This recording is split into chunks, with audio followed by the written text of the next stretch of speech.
Welcome back to my channel, and thank you everyone for joining me here today. Here's your fourth stimulus check update and daily news report. Senate Majority Leader Chuck Schumer and House Speaker Nancy Pelosi have pledged to follow a two-track strategy to pass a $3.5 trillion reconciliation bill. This massive spending bill could include more stimulus relief for millions of Americans. Also, next Friday, I will be announcing 3 more winners of my Amazon gift card giveaway. Please enter the giveaway by subscribing to my channel, liking this video, and also leaving a comment below. Thank you so much, everyone. President Biden's economic vision has taken a major step toward becoming reality after the U.S. Senate passed 2 infrastructure measures, but widening political divisions within the Democratic Party could yet derail the entire legislative package. Last week, the Senate advanced a sprawling $3.5 trillion budget blueprint for soft infrastructure projects to tackle climate change and healthcare.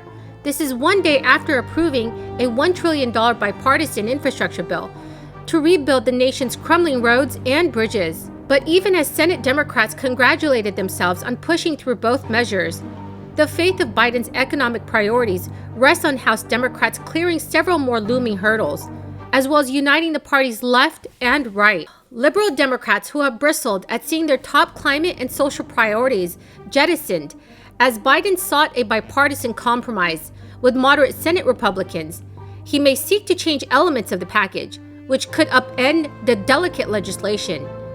At a minimum, progressives have insisted that the House delay consideration for the bipartisan infrastructure bill until the Senate passes a far larger climate and health bill, something not expected until later this fall, and against the hopes of centrist House Democrats. In order to deliver the president's agenda, Democrats are pushing a two-track approach that involves Congress passing both measures, starting with $1 trillion bipartisan compromise that funnels $550 billion of new money into traditional infrastructure projects. The second half of the strategy involves the House and the Senate passing the Climate and Health Bill, which was crafted on the basis of the $3.5 trillion budget blueprint and passed using reconciliation, a fast-track process that allows Democrats to bypass a Republican filibuster. The Democrats' plan is backstopped by an ironclad commitment from Speaker Nancy Pelosi that the House will not take up the bipartisan infrastructure bill until the Senate first passes the reconciliation bill, which will take weeks to hammer out in the 50-50 Senate. This move by Pelosi is aimed at trying to balance the competing demands between progressives demanding maximum spending and more fiscally conservative centrists, all while ensuring that both measures are in the end enacted. When the Speaker navigated through a similar two-track strategy to approach the Affordable Care Act under President Barack Obama in 2010, the bill passed notwithstanding the defections of 3 Democrats in the Senate and 36 in the House. Pelosi now holds such a razor-thin majority in the House that she can only afford 3 Democratic defections to pass a bipartisan bill, and the reconciliation bill if the votes were along party lines. Protest votes from either parties could sink the entire effort. That means that Senate Majority Leader Chuck Schumer will need his committee chairs to finalize the language for the reconciliation bill and gain the approval of centrist Senate Democrats Kristen Sinema and Joe Manchin before the House can proceed. In an added complication, both Sinema and Joe Manchin have sounded the alarm in recent days over the cost of the $3.5 trillion budget blueprint that will guide the reconciliation bill, though they joined their colleagues in voting to allow the framework to pass. Challenges in the House also returned after a group of 9 House Democratic moderates threatened in a letter to vote against the $3.5 trillion budget blueprint when the House returns the week of August 23rd, if Pelosi did not pass the bipartisan bill first. So everyone, should Nancy Pelosi and her colleagues use a budget reconciliation process to get the new bill passed through Congress without any Republican support? Please leave your thoughts in the comment section below. The heads of some of the largest minority business advocacy groups on Capitol Hill are praising key elements of the latest infrastructure bill, which is currently being debated in the House after passing with bipartisan support in the Senate. As a result of their lobbying, the final version of the Senate bill includes a bipartisan amendment that would make the Minority Business Development Agency a permanent part of the federal government and expands its budget from $42 million to $110 million. The MBDA is one of the only federal agencies focused exclusively on developing and advocating for minority-owned businesses. Because its creation was never authorized by Congress, the agency has been required to ask the presiding U.S. president for new funding every year. So everyone, what are your thoughts on the MBDA? Please let me know in the comment section below. So everyone, that's the end of the video for this afternoon. I truly appreciate you all joining me here today, and I really hope that you found some of this information helpful.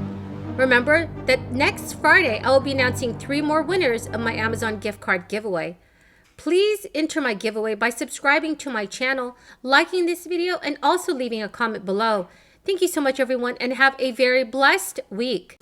High-quality childcare options should be the rule, not the exception. So on my way here, I met with Mike Sayre, who wrote me a letter about his struggle to find affordable childcare.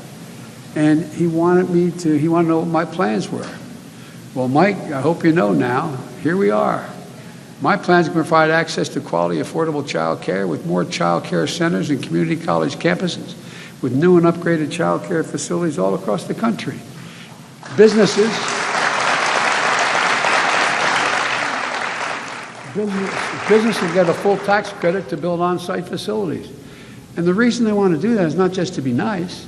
Because studies show when there is an on-site child care center, businesses have less employee turnover, less absenteeism, and higher productivity. It's overwhelming in their interest to do it. Middle-class families will pay no more than 7% of their income for high-quality child care for children up to age 5. And those hard-pressed working families won't have to pay a dime. My plan will also invest in child care workforce with better wages, benefits, and training opportunities. Look, we're also going to give parents the option to take up to an $8,000 tax credit to cover child care expenses if that's the preferred route. That's good for families and is good for the economy, and it will create more jobs. My plan will also provide up to 12 weeks of paid family leave for medical care.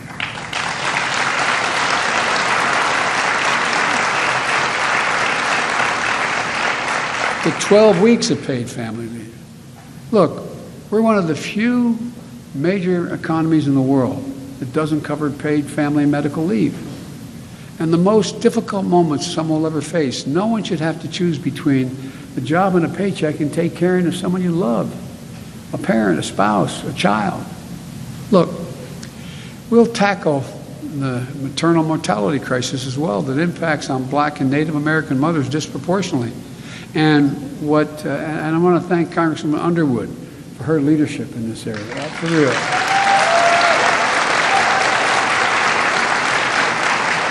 As I've said again and again, people who really need a tax break in this country are America's